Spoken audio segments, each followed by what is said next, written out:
be speaking to us on Connected to His Calling. This whole theme this year is about being connected. Bill will then speak at our next session, Connected to the Throne Room, and then Jim's going to come up and finish us off this morning.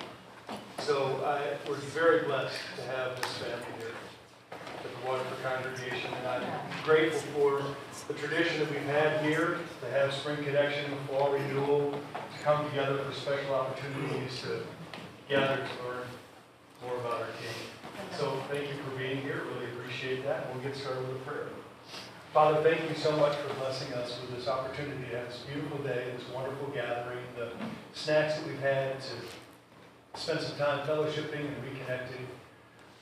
Really appreciate Jason, Bill, and Jim for the work that they've put in, the prayer, the time, the study, to deliver messages from you to help us grow closer, more connected to you and to one another. Bless them, Father, with their strength and courage and words. May we have a heart receptive to your truth to help transform us more and more to the image of your Son. So, Father, be with us as we sit at your feet. Thank you for Jesus. It's through him we pray. Amen. Preach the word, buddy. Good morning, everyone. Good morning. Hopefully you can hear me here. I was telling the folks, while we were having donuts, that I started off at like 5-something with some super caffeinated tea, and then I had a round of steroids like at 6-something, and then I just had Starbucks. So I'm either going to be done in 5 minutes or I'll be talking tomorrow. At this time, we'll see. Grateful to have the opportunity. I think I'm the cover band, right, Tad? I get to start first, and then Bill's the main act, and then we'll wrap it up with kind of the star of the show, right? All right. So connected to his calling. A little bit of background. Tad called me probably about a month ago, and I was in Europe in the middle of a 2-week trip. He called, right in the middle of the trip, and said, "Hey, are you willing to speak, this weekend?" And it was kind of right on the heels of Dan breaking the news that I was going to be taking over the adult class on Sunday mornings, as well, right? And there's some other things going on as well as church, and the first response was, "Ooh, I have a lot going on. I don't know if I'm up for this," right? And then I thought about, the message, right, connected to his calling. Obviously, God was calling me, to take the time out of my schedule to, deliver this message to you, right? And what's great about it is, as I told Tad when we were talking that day, it really lines up well with the topic of our Sunday morning class, which is, what does God want? So what I'd like to do today, when you think about being connected to his calling, I'd like to look at an Old Testament example of God calling someone, and then I'd like to look at a New Testament example of God calling someone, and then we'll spend a little bit of time talking about, how both of those things pertain to us.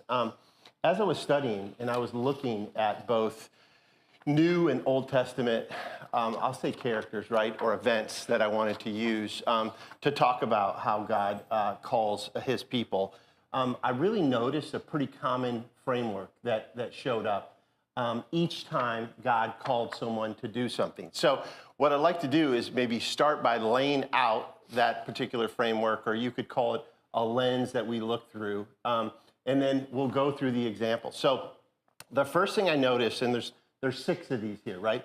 So the first thing I noticed when God calls someone is God often calls us when we least expect it or when we are not looking, right? And you're going to see that, very clearly, in the 2 examples I pulled for today. The second is, generally speaking, he starts by doing something to get our attention, right? Or to get their attention. And, obviously in the Bible, we can see it very vividly, but in our lives, if we're listening, we can also see when he's trying to get our attention. And number 3 is, if we are paying attention, we hear God and we respond or acknowledge him. Now, that response or that acknowledgement might be subtle at times, right? But, if we're paying attention, we notice, that God is trying to get our attention, right?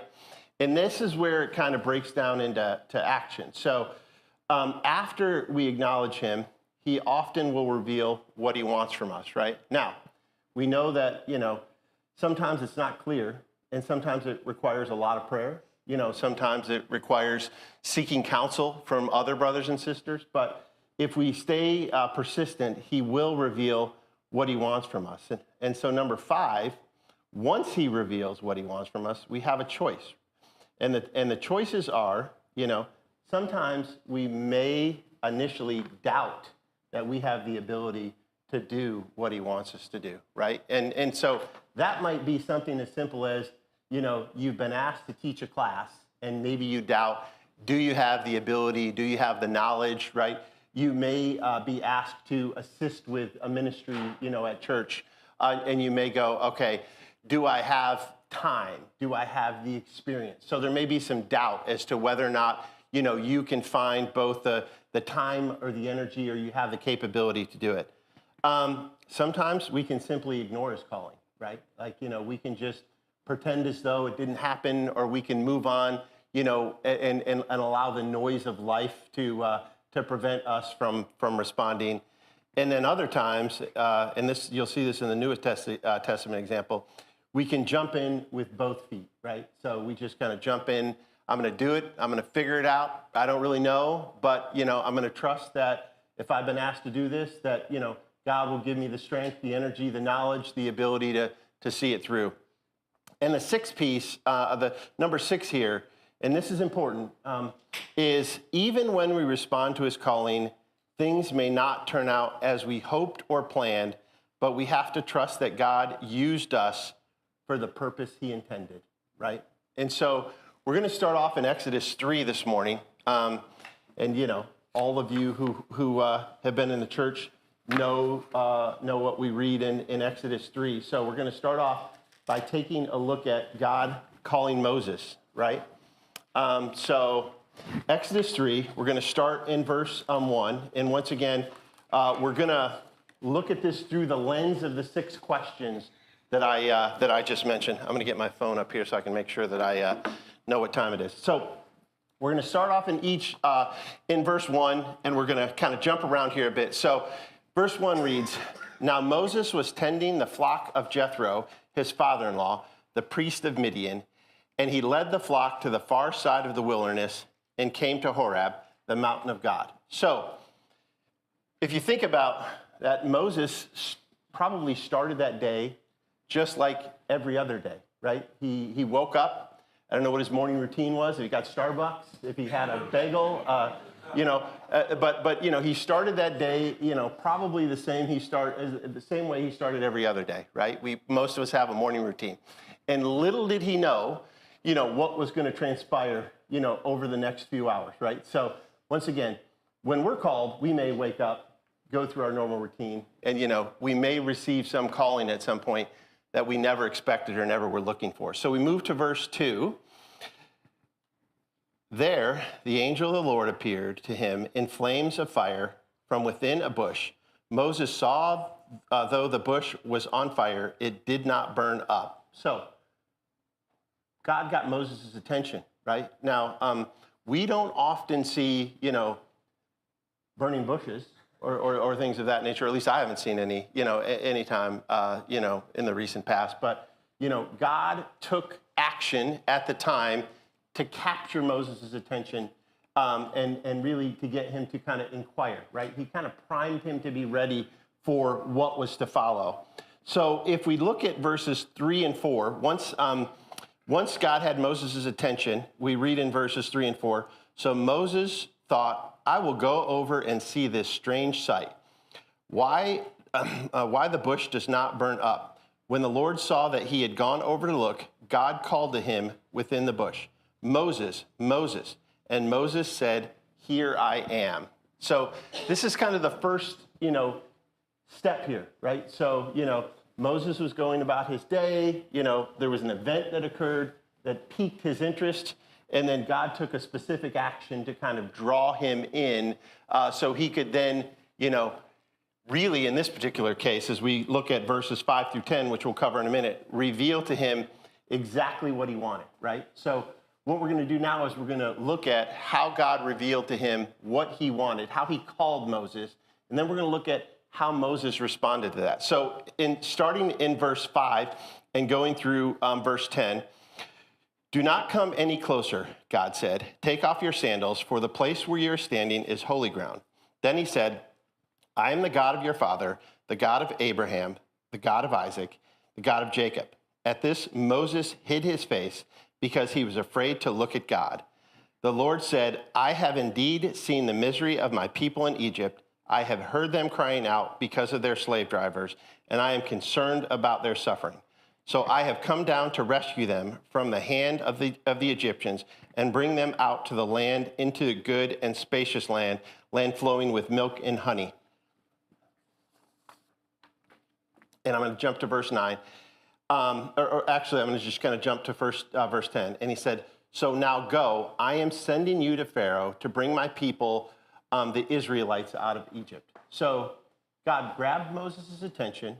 You know, he pulled him in, and then he very specifically told him, you know, the purpose and what he wanted Moses to do.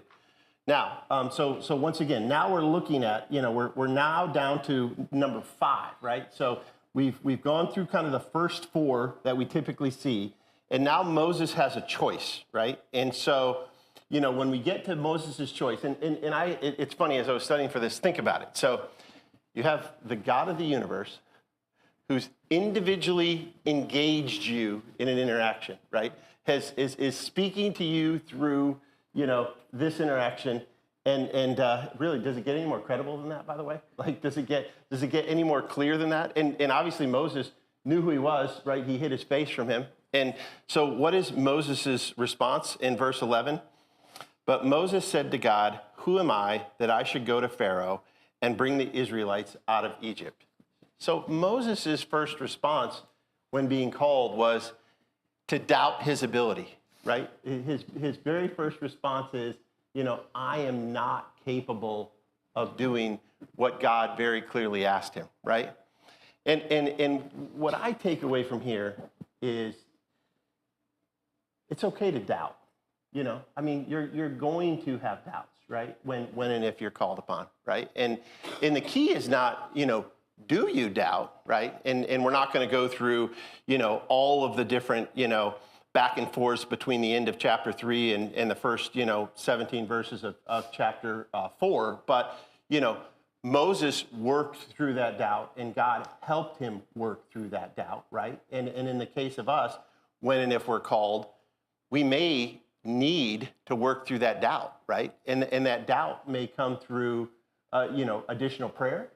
It may come through seeking the counsel and direction from, you know, somebody in the church. It may mean, you know, spending time, you know, in the Word and really taking a look at, you know, what do I need to do, God, to feel confident and comfortable that I can do what I'm being called to do, right? And so, you know, Moses and God worked through that, you know, like I said, through the end of chapter 3 and in the first 17 verses of chapter 4. And then we get into chapter 4, verse 18, where Moses finally comes to the conclusion. He says, then Moses went to Jethro, his father-in-law, and said to him, let me return to my people in Egypt to see if any of them are still alive.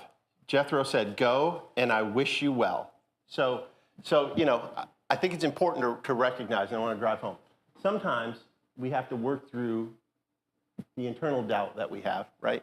Sometimes we need encouragement. Sometimes we need to be uplifted. You know, sometimes we just need someone to hold our hand and go into it, you know, with us so we can get it done, right? Now, if you think about what transpired from chapter 4, verse 18, all the way through Exodus and into Numbers, you know, Moses did a lot of things for God and God's people, right? We could spend the next 2 days really talking about each of those. But that's just kind of part of the story, right? I mean, if you think about everything they encountered and everything he did, you know, tremendous.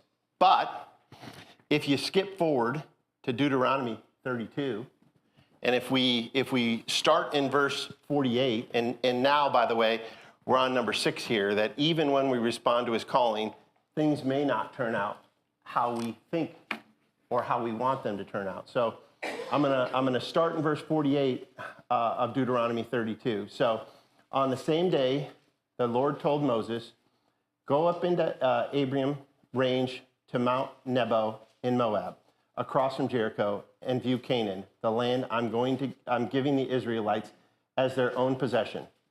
There on the mountain that you have climbed, you will die and be gathered to your people, just as your brother Aaron died on Mount Or and was gathered to his people. This is because both of you broke faith with me in the presence of the Israelites at the waters of Meribah Kadesh in the desert of Zin, and because you did not uphold my holiness among the Israelites. Therefore, you will see the land only from a distance. You will not enter the land that I'm giving to the people of Israel. So, Moses, over many years, right? He responded to the calling, and I would argue he 99% executed, the things that, God had asked of him. But at the end of the day, it still didn't end the way Moses thought it was going to end. Now, you could view that and you could say, well, that's disappointing, right? I mean, you could. And once again, we won't go into the specifics of, what Moses did and why God chose, not to allow him. But at the end of the day, if we really think about, the way this turned out, one of the things that Moses did through these many years is, if we jump into Joshua chapter 1, is he developed, someone who could finish the task, right? And ultimately, his calling was two-part, right? His calling was to lead the Israelites for the time, that he led them, but also to prepare and make sure that, the person that came after him could finish the job, right? And so what I would say, and we'll jump into the New Testament example in a minute, what I would say is, sometimes God calls us, and sometimes he gives us a task, right? And that task could be something as big as, maybe a missionary or a minister starts a new church, right? And maybe they spend their life work, growing that church. And maybe that church just gets to, 20 or 30 or 40 or 50 people, right? It doesn't turn into maybe what they dreamed or hoped it could be. But maybe within that church, there's a young man, or maybe there's a couple that, are brought to the Lord, and maybe, they start a church, or maybe, the foundation is laid with that first generation of people, and that church over generations morphs into a significant church that saves, many souls. So I like this example, because, it didn't end up how you would have envisioned it ending, when you read it, and really if you followed it, throughout the journey. But at the end of the day, God still set things in motion, through Moses to ultimately, accomplish, the things that he wanted to accomplish, right? So that's kind of the first example that I wanted to share. Now I want to jump to a New Testament example. In the New Testament example is an obvious one, but this one I think, as we get into the latter half of it, you're going to see how maybe some more direct correlation to the things that we encounter in our everyday lives. So we're going to jump to Matthew chapter 4, and we're going to concentrate first on verses 18 through 22. And so what I'm going to do is I'm going to actually read through verses 18 through 22 first, and then I'm going to we're going to examine the 6 steps here that I talked about. So starting in verse 18, as Jesus was walking beside the Sea of Galilee, he saw 2 brothers, Simon called Peter and his brother Andrew. They were casting a net into the lake, for they were fishermen. Come follow me, Jesus said, and I will send you out to fish for people. At once they left their nets and followed him. Going on from there, he saw 2 other brothers, James, son of Zebedee, and his brother John. They were in a boat with their father Zebedee, preparing their nets.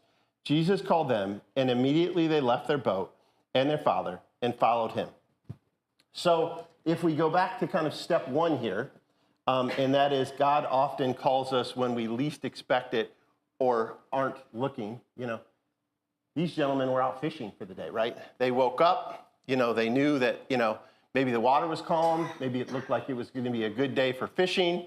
They got everything they needed ready, to go fishing.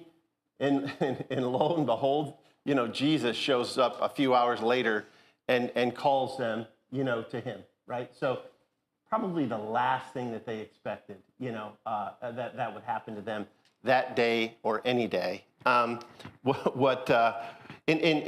so if we go to number 2 here, God starts by getting our attention. So he very clearly got their attention, right? In verse 19, come, follow me, Jesus said. So he was pretty direct in what he wanted from them. And then, when I talked about how we might respond to his calling, they both jumped in, or they jumped in with both feet, right? They didn't even question. They didn't even think about it. They just said, hey, I'm going to do it. I'm going to follow you, right? They didn't know what he wanted from them. I mean, if somebody said to you, let's just say, you had no background in church, right? And somebody said to you, hey, come with me. I'm going to make you a disciple, or I'm going to make you, a fisher of, like, how would you respond? I mean, I don't know. You probably go, what's that mean? Right? And so they just didn't doubt, didn't think, they jumped right in. Now, this is a little bit out of order, because if we look at Matthew chapters 5 through 9, which we're not going to go through in detail, we see all the experiences they had with Jesus in Matthew 5 through 9, right? They saw and heard things like the Sermon on the Mount. They saw Jesus, heal both the man with leprosy and the paralyzed man. And they also, had an opportunity to see Jesus interact with people in different ways, in different circumstances. And so he was demonstrating to them, how they should behave and what would be expected of them. He was building their faith. He was growing their faith. But he still hadn't, really kind of spelled it out until you get to chapter 10, where he goes into the specifics of, hey, these are the things, you're going to do, and these are the things you're going to encounter. So they got to witness it firsthand, right? And sometimes, kind of going back to what's the application here, right? Sometimes, in church, we can witness, brothers and sisters do things over time, right? Like we can witness somebody, who maybe, they're either a teacher, or they're a deacon, or maybe,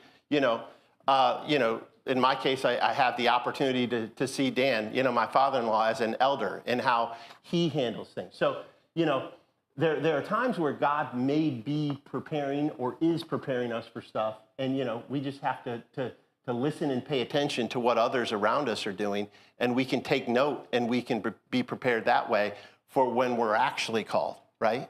And so when we get into, I know time is going a little faster than I anticipated here, but when we get into chapter 10, and I do want to spend a little bit of time on this because it kind of sets up for what we experience here in the world. So in chapter 10, this is where, Jesus calls the 12 and gives them pretty specific instructions. So I'm going to go through, I may hop around here a bit, but I'm going to go through some of the things I highlighted in these verses as he was telling them. So these 12, Jesus sent out with the following instructions. Do not go among the Gentiles or enter any town of the Samaritans. Go rather to the lost sheep of Israel. As you go, proclaim this message. The kingdom of heaven has come near. Heal the sick, raise the dead, cleanse those who have leprosy, drive out demons. Freely you have received, freely give. I like verse 9 here. Do not get any gold, silver, or copper to take with you in your belts.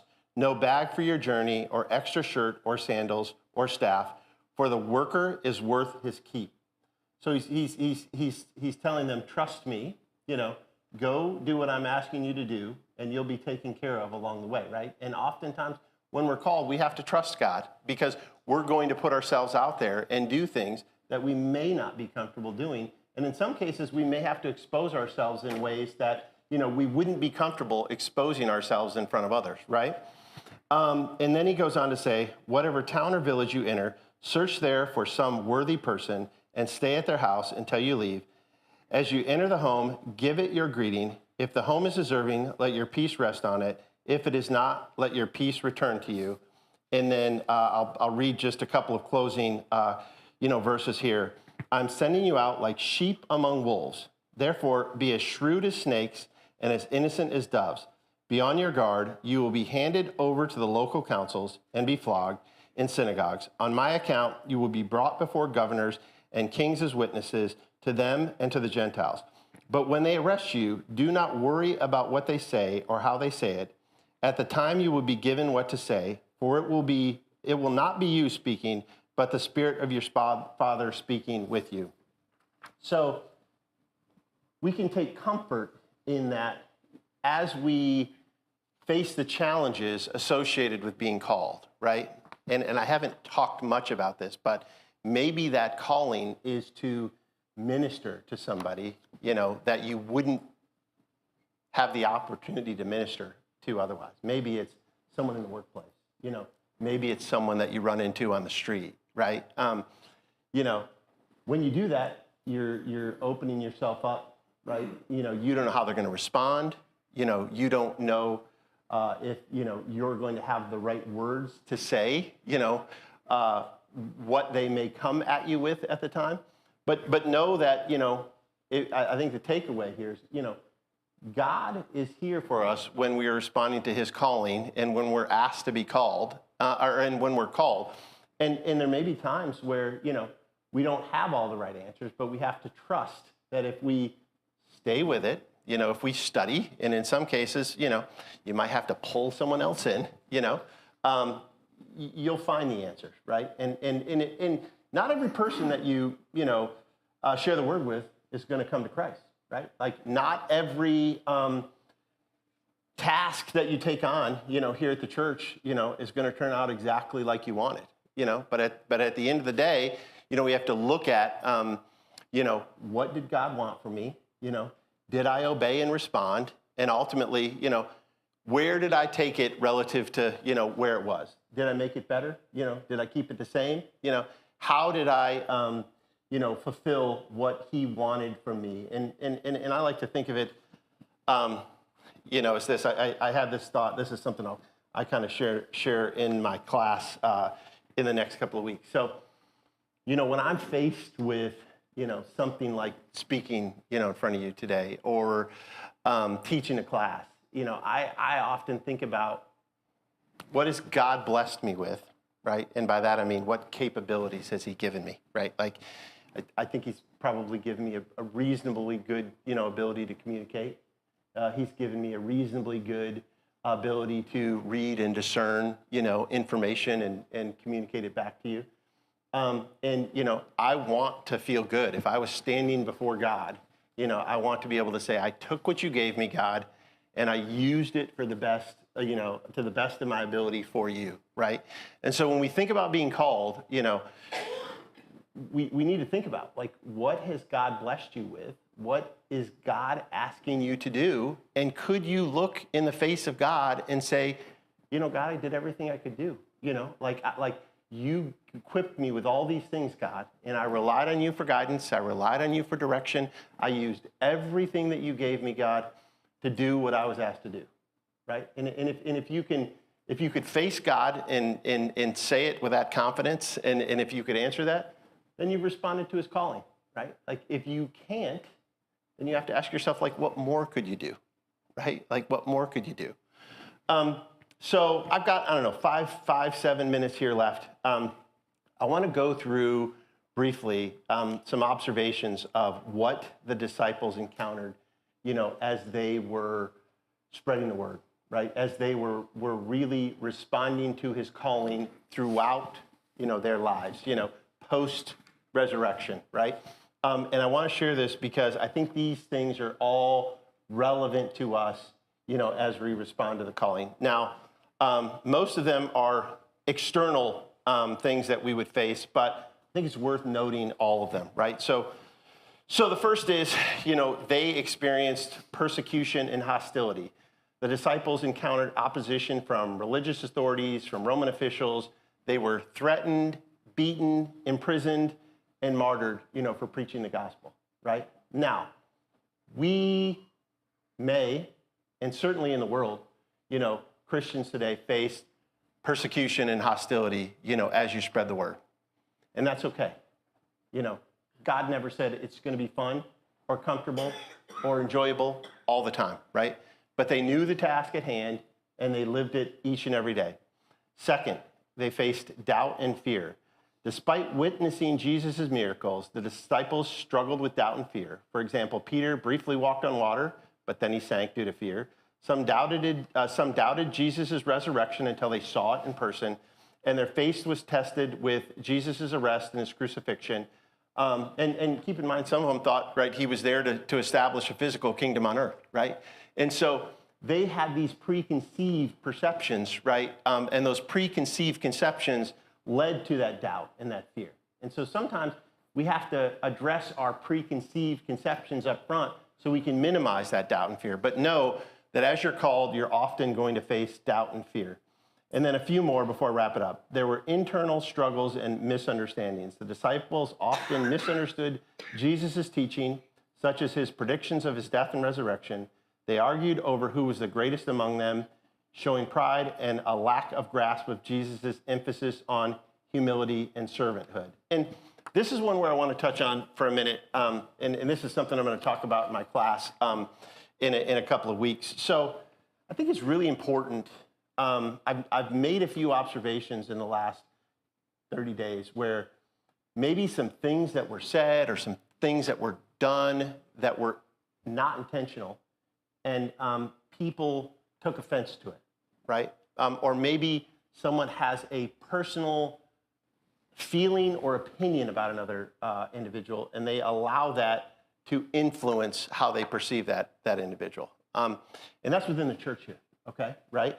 And so I just want to stress that it's imperative that we as brothers and sisters, when those things happen, right? You talk about misunderstandings, that we address them, right? Like that we don't allow them to fester. Like there's going to be times where, a brother gets up to the table, and we've had this a couple of times over the last couple of years, he's never had the opportunity to lead the table, or maybe, most of his background in religion is not, the Church of Christ and what the Bible teaches, and they say something wrong, they do something wrong, and it's important that we address that with love, but it's important that we address it, right? I mean, it's important that if a brother speaks out of turn, while, leading a prayer, or that we address it in love. What we can't do is we can't allow it to fester and allow it, to impact how we perceive, that brother. Same goes for sisters as well. I just happen to be using those examples off the top of my head.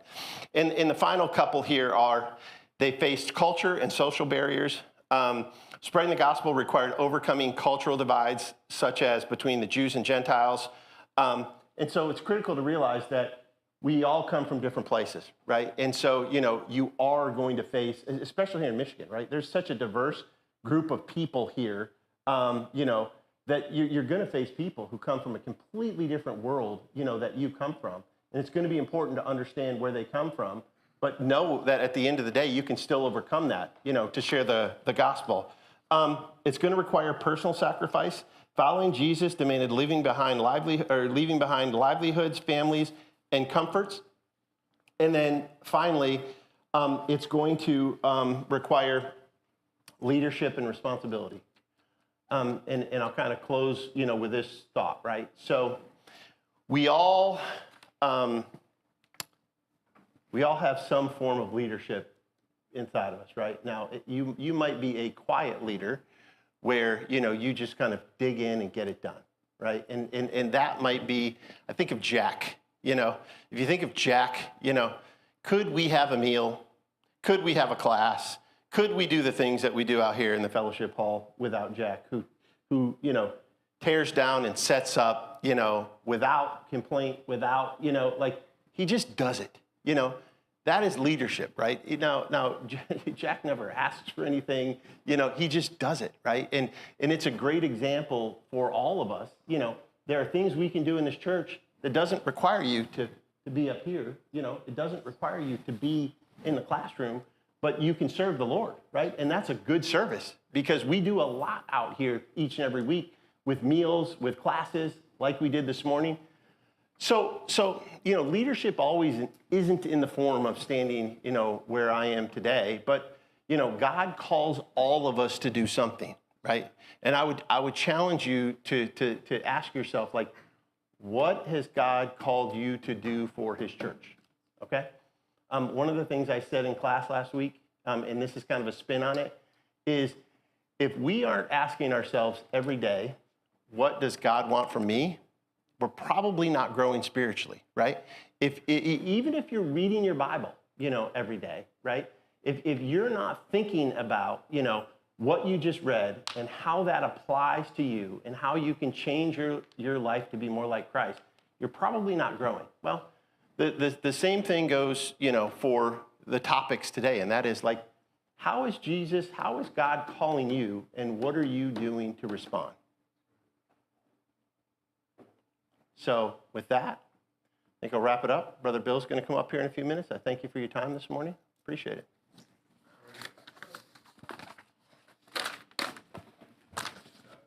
Thank you. Appreciate it.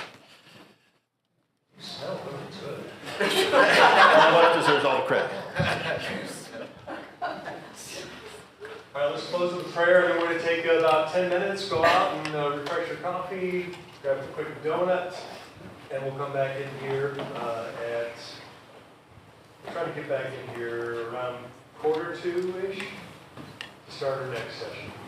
Father, thank you so much for blessing us with this amazing message, and I cannot thank Jason enough, especially for those words of tying it all together, of taking the things that you have revealed, the calling that you have given us, the word that you've revealed, and not us just reading and knowing, but actually investing and wanting to be used to do. So Father, help us to clearly see the callings that you have for each of us as individuals and collectively as your family. Father, may we be a people who will respond, as uncomfortable as it may be. We trust that you will equip us, that you'll help us, you'll strengthen us, you'll be with us.